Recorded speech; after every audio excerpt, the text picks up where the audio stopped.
Welcome to HSBC Global Viewpoint, the podcast series that brings together business leaders and industry experts to explore the latest global insights, trends, and opportunities. Make sure you're subscribed to stay up to date with new episodes. Thanks for listening, and now on to today's show. Welcome to this special edition of Treasury Cast, a Sibos survival guide. I'm delighted to be joined in the studio by Xiaoling Che, Head of Marketing for Transaction Banking at HSBC. Xiaoling, welcome. Hi, thank you, Robin, for having me on the show. Now, with Sibos this year at Beijing, I was thinking that for many, this will be their first trip to China, and a country where European languages are not widely understood, and English, well, only really understood in sort of hotels and in some restaurants. And even then, one needs to be sort of double checked that one's being fully understood. So I thought we could teach our Treasury listeners some basic survival Chinese. And in my experience, the last 15 years, a little bit of effort to speak the local language goes a great way for that sort of cultural bridge. But first of all, Xiaoling, tell me a little bit about your family heritage. Yeah, sure. So I was born and raised in Shanghai, mainland China, and I left for university to do my master degree to Scotland. So I've lived in China for about 22 years, and now I've lived in the UK for coming up to about 20 years. Shows my age. So I'm kind of half Chinese and half British by now. Brilliant, brilliant. Now, listen, I'm fascinated with the complexity of the Chinese language. And perhaps you could tell our listeners a little bit about the difference between Cantonese, Mandarin, traditional, simplified. What's that all about? I know, it's quite complicated. So Mandarin simplified Chinese and Cantonese, which is also called complicated or traditional Chinese, they're very different. So I grew up and being taught in simplified Chinese, which is also called Mandarin, also called 普通话 when you're in China, and they're all the same thing. And I don't understand Cantonese, not at all, in the spoken form. But when I come to reading characters, I can pretty much guess 70% what things mean.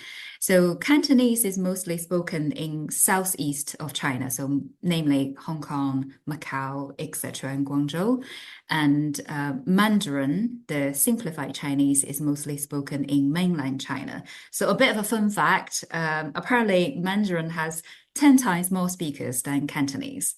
But if you're going around Chinatown and looking to order the right food in places outside of China, like London, Chinatown, for example, Cantonese is a mostly frequently spoken language. So they're both useful depending on where you are. So, yeah, and there's like 50,000 characters in the Chinese dictionary, and about 20,000 are being used. And most educated Chinese will know about 8,000 characters, but only need 2,000 to read a newspaper. I mean, it's a vastly complicated language. Absolutely. And very importantly, for any listener coming to Sibos in Beijing, you'll need to speak Mandarin, which is also called simplified Chinese.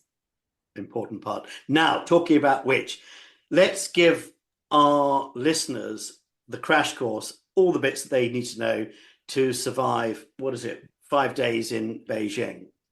So now I'm going to put you on the spot, Xiaoling. So let's start off. How do I say hello?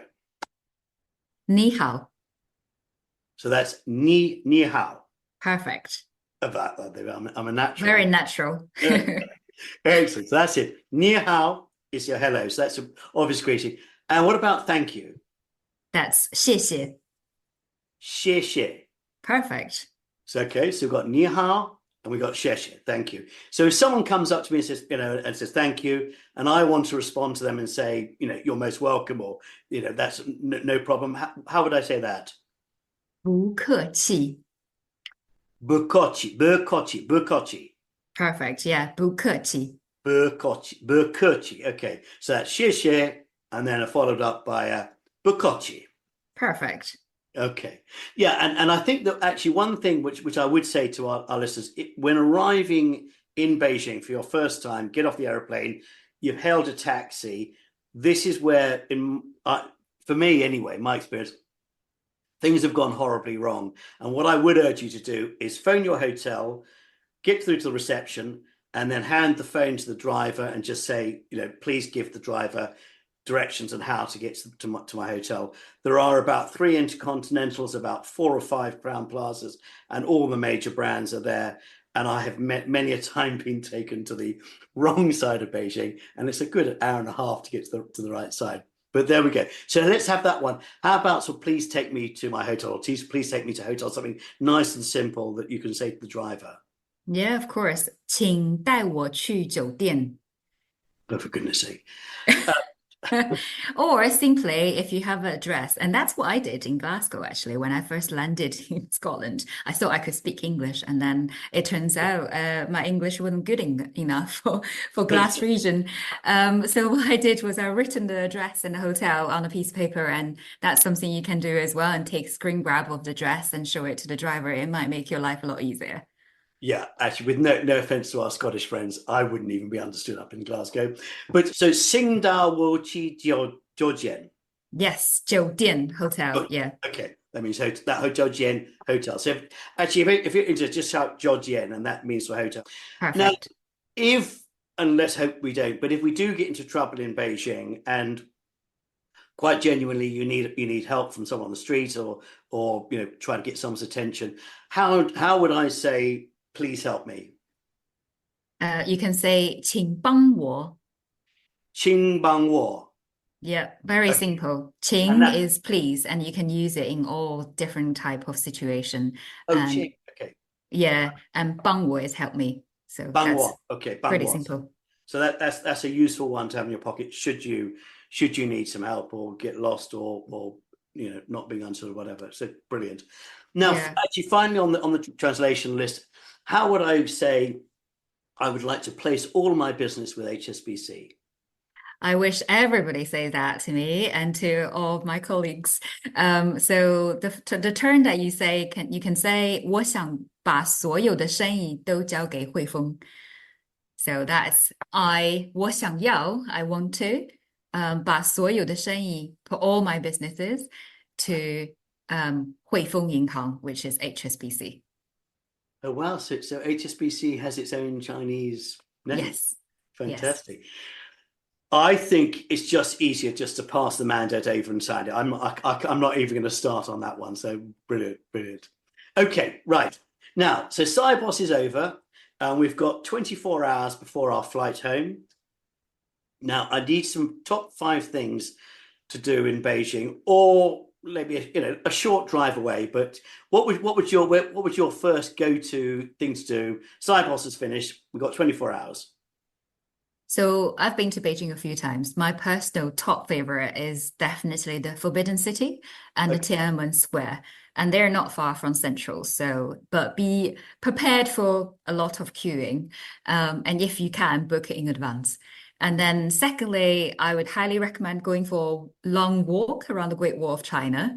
And my personal favorite place for a drink is Hohai, which is also called a back lake area. So it's a beautiful lake area in central Beijing. They're surrounded by bars, restaurants, shops, if you fancy a bit of shopping, souvenir buying, tea houses, opera stage, traditional Beijing courtyard buildings.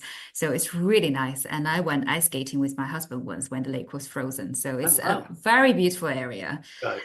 And if you have longer time, if you have more than 24 hours, you wanted to go on a taxi or get to slightly outside of Beijing, then Summer Palace is certainly worth a stroll.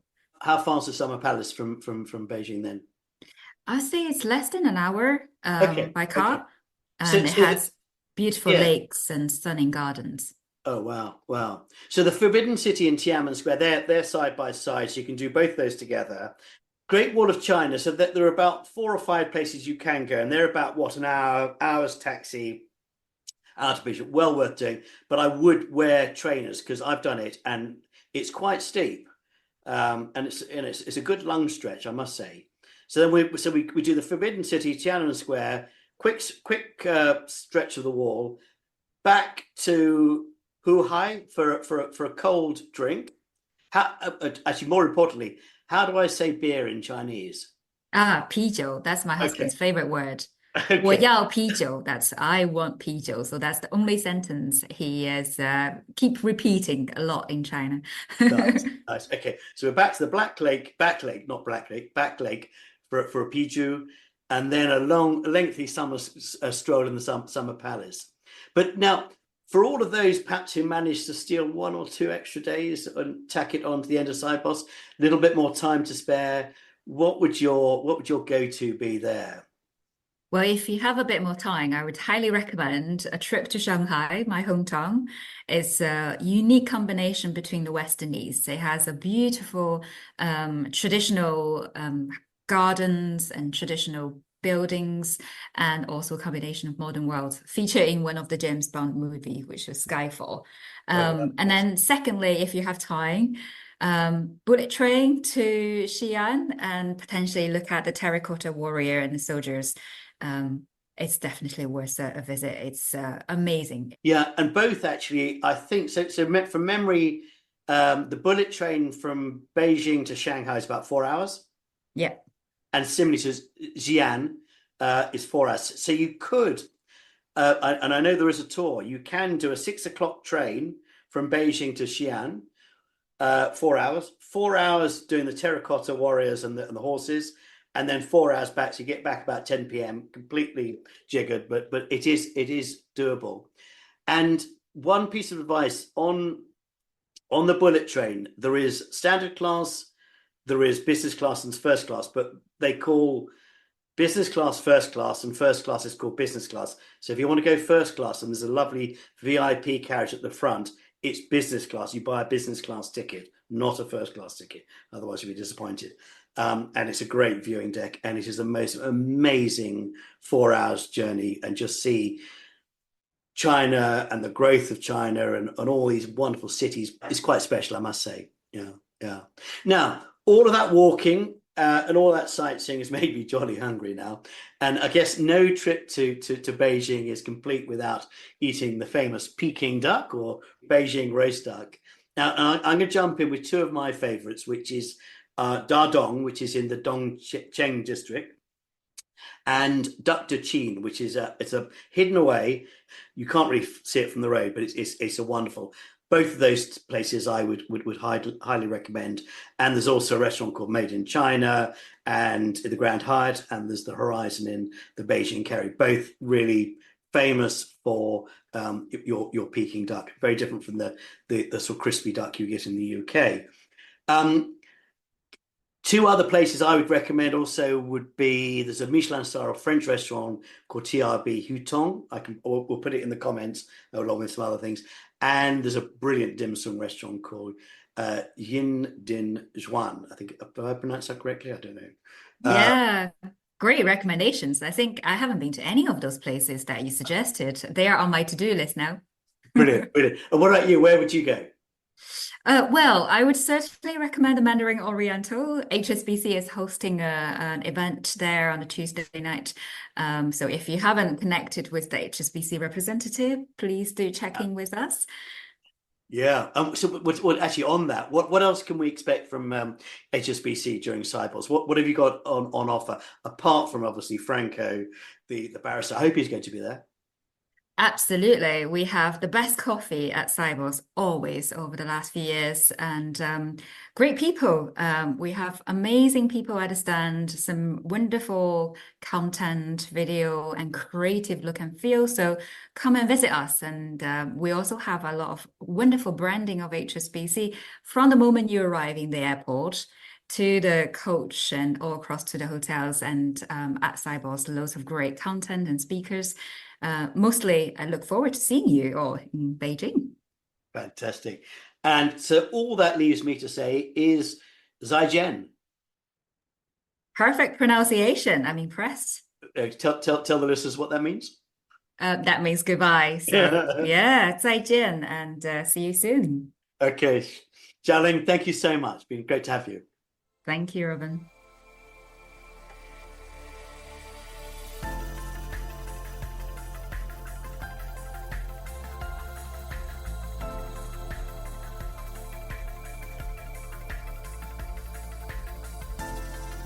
Thank you for joining us at HSBC Global Viewpoint.